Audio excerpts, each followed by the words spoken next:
Hello students, एक बार फिर हम लोग मिलते हैं डिफरेंशियल इक्वेशन के क्लास में, जिसका लेक्चर 4 है और ये एक न्यू टॉपिक पे होगा। ये जो न्यू टॉपिक होगा वो होगा होमोजेनियस लीनियर इक्वेशन, या हम लोग इसको बोलेंगे कुचीज-आइलर्स इक्वेशन। जैसा तुम देख पा रहे हो, होमोजेनियस लीनियर इक्वेशन या कुचीज-आइलर्स इक्वेशन। इस चैप्टर में हम लोग करेंगे क्या, इसको रिड्यूस करेंगे linear differential equation with constant coefficient में। ओके, फिर एक बार इस होमोजेनियस लीनियर इक्वेशन या कुची-आइलर इक्वेशन को हम लोग रिड्यूस करेंगे linear differential equation with constant coefficient में। जैसा कि तुम देख पा रहे हो, हर एक डिफरेंशियल इक्वेशन का जनरल फॉर्म होता है, तो यहाँ भी जनरल फॉर्म होगा x का power n bn y by dxn plus p1।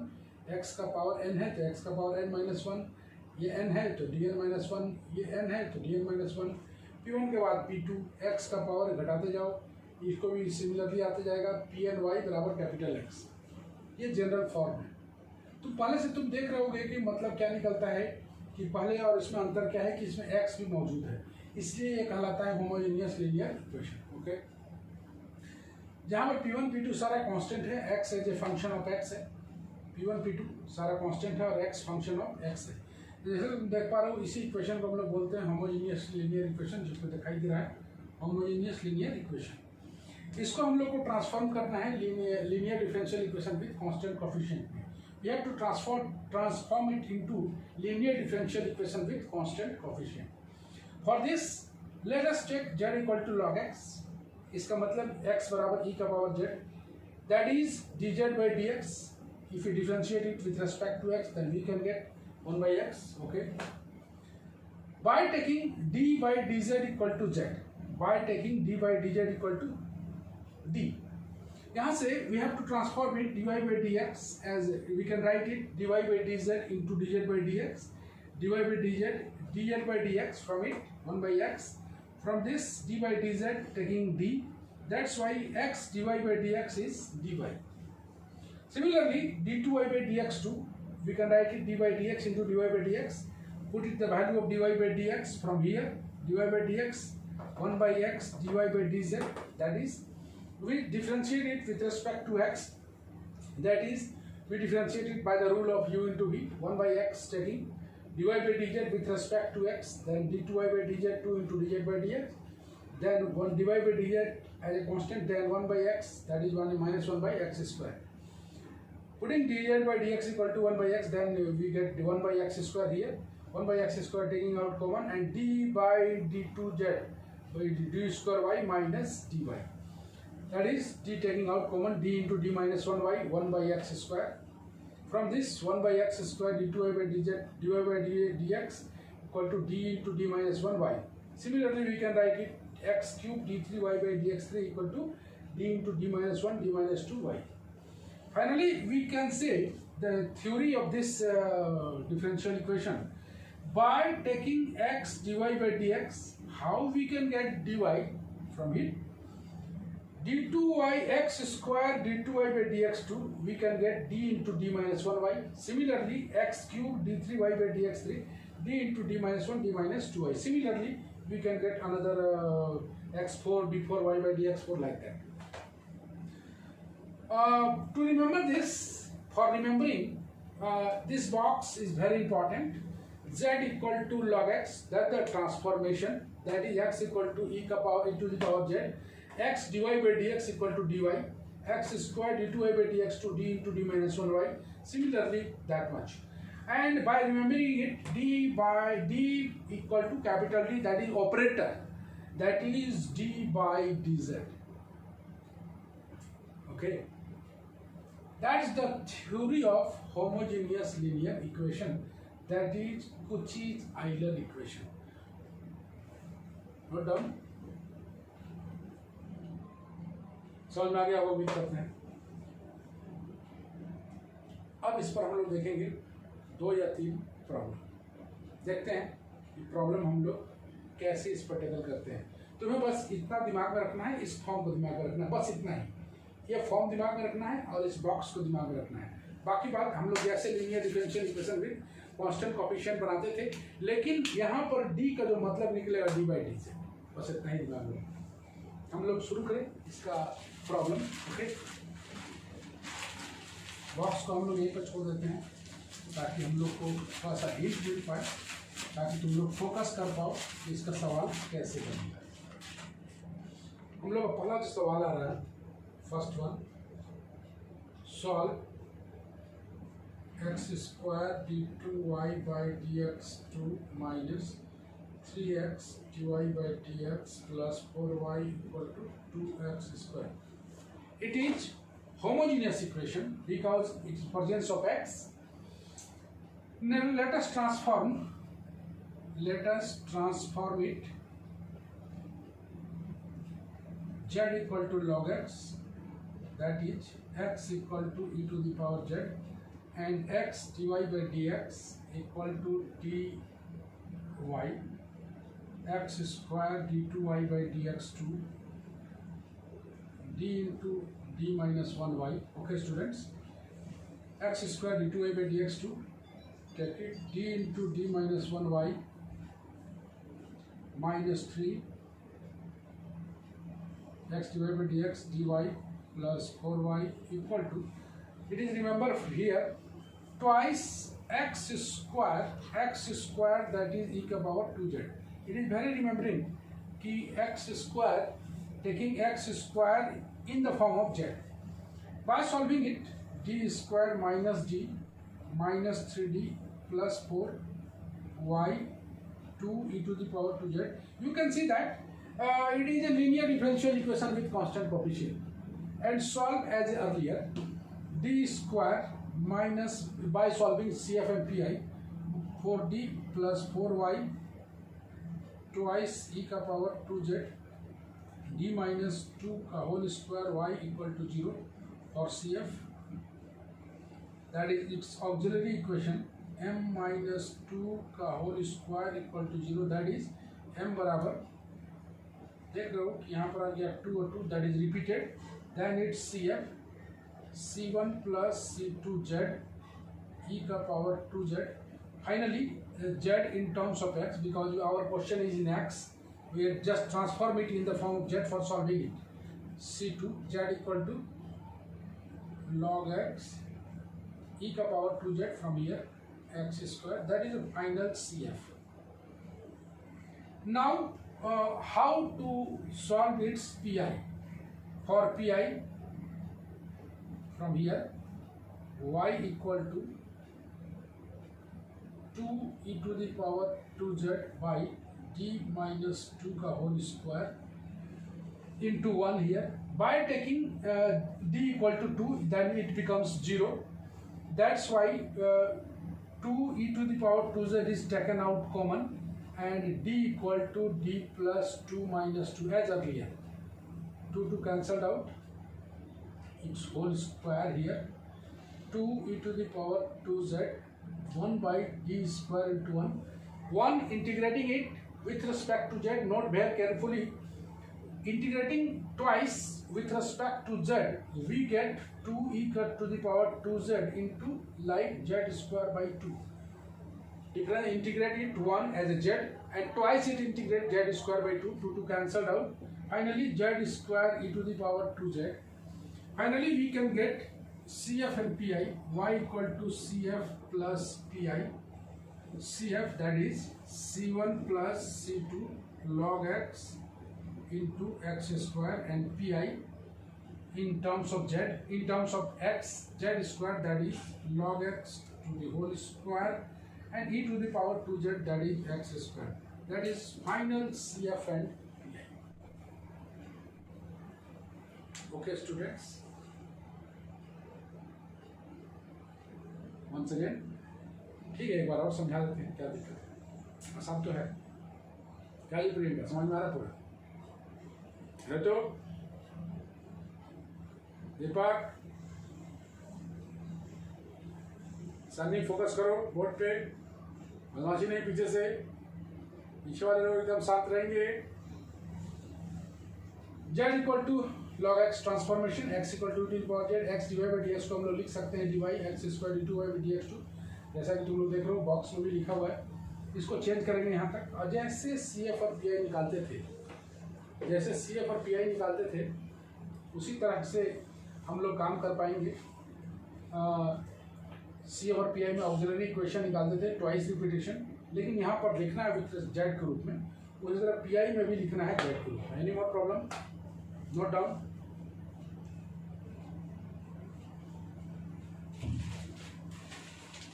बता दिया जाए, right? Okay, let us check its another one.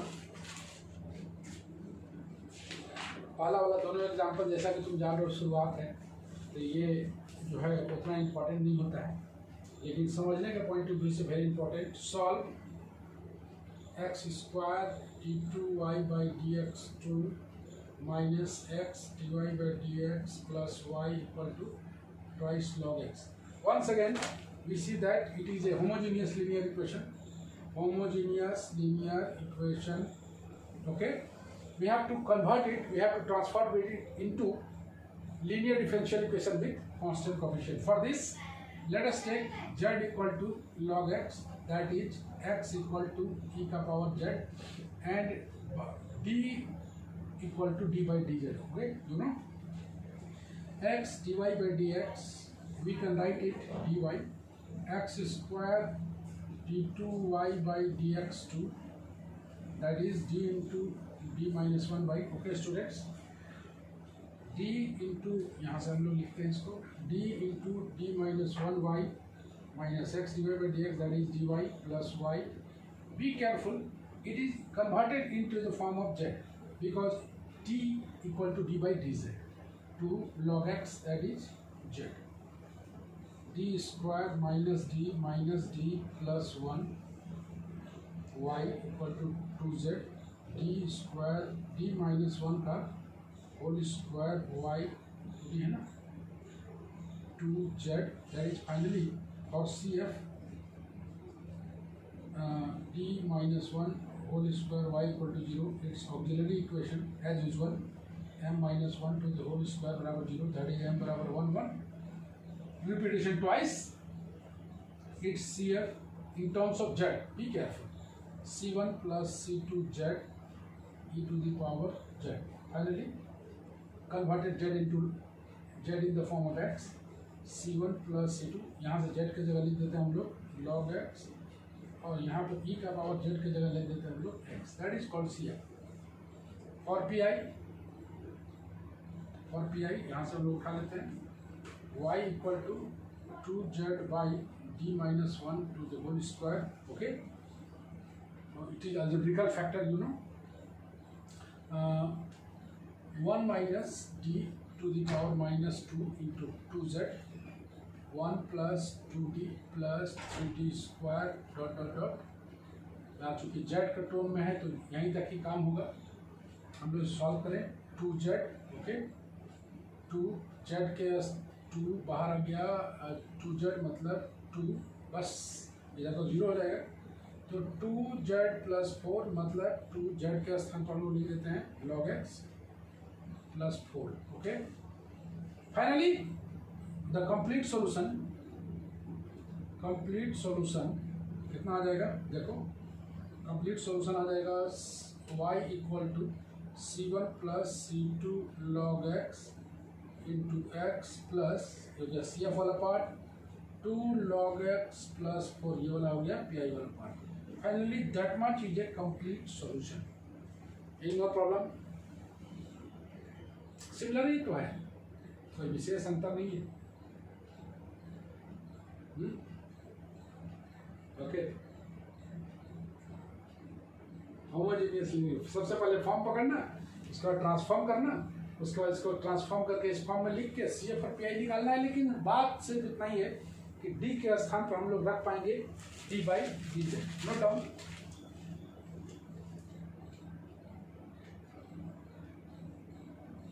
Any more problem? बोलो आगे. किरण देखो, कोई दिक्कत? उधर से जी कुंदन, बदमाशी तुम छोड़ नहीं रहा जी, हैं? चलो ठीक है, नेक्स्ट सवाल बनाए हम लोग। नेक्स्ट सवाल बनाते हैं हम लोग 3 नंबर।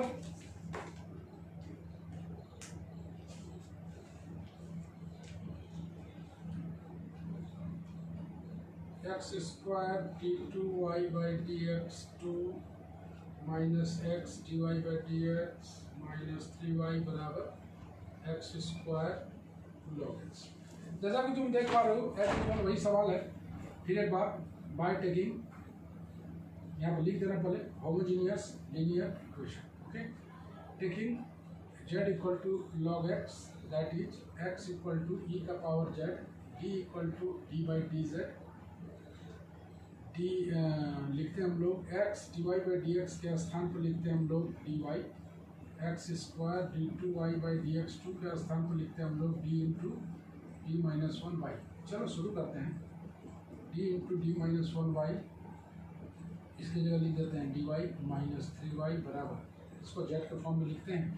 एक्स स्क्वायर का स्थान पर e का पावर 2z और log x का स्थान पर लिखते हैं z। या गया D square minus D minus 2d minus 3y बराबर z e का पावर 2z। CF और PI तो निकालना है। हम लोग यहाँ से बढ़ें ऑक्सिलरी इक्वेशन में, यह आ जाएगा m square minus 2m minus 3 बराबर 0, m square plus m minus 3m, okay, minus 3 equal to 0। m common निकालते हैं हम लोग, m प्लस 1 माइनस 3 कॉमन निकालते हैं, m प्लस 1 बराबर 0, m बराबर आ जाता है माइनस 1 और 3। लीनियर और नॉन रिपीटेड है ये, तो ये आ जाएगा, इसका जो CF आ जाएगा C1 e का power minus z plus C2 e का पावर 3z। इसको हम लोग सॉल्व करें, e का पावर माइनस z कहने का मतलब 1 बाई एक्स के फॉर्म में लिखना बेहद जरूरी। 3z मतलब e का पावर 3z मतलब आ गया एक्स क्यूब, e का पावर 3z मतलब एक्स क्यूब। Any problem? और CF आ गया। यहाँ पर हम लोग बात करते हैं इसका PI का। PI निकालेंगे तो यहाँ से हम लोग ले लेते हैं PI में y बराबर z e का power 2z by T square minus 2d minus 3। जैसा कि तुम देख पा रहे हो ये फॉर्म 4 है, तो e का पावर 2z को हम लोग टेकन आउट कर लेते हैं, 1 बाई डी प्लस 2 लिख लेते हैं, minus twice d plus 2 minus 3, यहाँ पर बच जाएगा z। थोड़ा सा सॉल्व कर लेते हैं इसको, 1 by D square plus 4d plus 4 minus 2d minus 4 minus 3, cancel कर देते हैं 4 4। यहाँ पर z पहले से मौजूद है, e का पावर 2z, यहाँ बच गया z by D square plus 2d minus 3, common निकाल लिया जाए, e का पावर 2z बाई माइनस 3, चूँकि अलजेब्रिकल फैक्टर है, यहाँ पर आ जाएगा 1 minus D square plus 2d by 3, इसको z करते हैं हम लोग। यहाँ से हम लोग ले लेते हैं, इस साइड में ले लेते हैं रेस्ट पार्ट इसका, e का पावर 2z बाई माइनस 3, इसको ऊपर ले जाएंगे 1 minus D square plus 2d by 3 का power minus 1 into z, e का power 2z by minus 3, 1 plus D square plus 2d by 3, बस एक ही पार्ट आएगा चूँकि z है, e का पावर 2z बाई माइनस 3, यहाँ देगा z, यहाँ पर 1 बाई 3, गौर से देखो यहाँ पर z को 2 बार करेंगे 0 हो जाएगा, एक बार करेंगे 1 आ जाएगा। इसका जब हम लोग इसको चेंज करते हैं फाइनल x में, e का पावर 2z, e का पावर 2z मतलब हो गया x square by minus 3, z का मतलब हो गया log x plus 2 by 3। Finally इसका आंसर जो रहेगा CF और PI, y बराबर कंप्लीट सॉल्यूशन जिसको बोलेंगे हम लोग CF plus PI, CF C1 by x C2 x cube हो गया CF वाला पार्ट, और PI वाला पार्ट हो गया minus x square by 3, bracket में लिखते हैं हम लोग log x प्लस 2 बाई 3। सब कुछ सेम टू सेम है, बस निकालना है z के फॉर्म में, कन्वर्ट करके सारे को z के फॉर्म में करना है। इसी को बोला करते हैं हम लोग होमोजीनियस लीनियर इक्वेशन, या बोलते हैं कुचीज आइलर इक्वेशन। इसका होम टास्क जो है हम लोग लिख देते हैं यहाँ पर, होम टास्क में जरूर बनाइएगा होम टास्क आप लोग।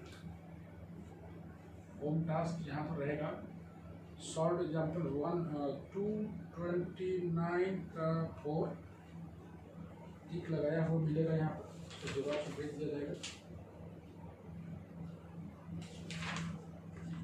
एक आएगा पेज नंबर 233 का 2 नंबर, 7 नंबर, 8 नंबर और एक आएगा 7, 8 और एक आएगा 11 नंबर। 1 2 3 4 इतना कर मोटा से मान। और जैसा कि तुम्हें पता ही है, लॉकडाउन 2 3 मई का फेज, सभी स्टूडेंट इतना तो जान ही गए होंगे कि स्कूल कॉलेज अभी खुलने वाला है नहीं, इसलिए धीरे धीरे हम लोग क्लास को बढ़ाते रहेंगे, डिफरेंशियल इक्वेशन के नेक्स्ट पार्ट को पढ़ते रहेंगे। होम टास्क आप लोग जरूर बनाएं। उम्मीद करता हूँ आज का लेक्चर पूरा का पूरा समझ में आया होगा। क्या जी, ठीक ठाक? तो हम लोग मिलेंगे नेक्स्ट लेक्चर में। आज के लिए बस इतना ही। नोट्स भी भेज दे रहा हूँ मैं, आप लोग जरूर बनाएं। Okay, bye bye.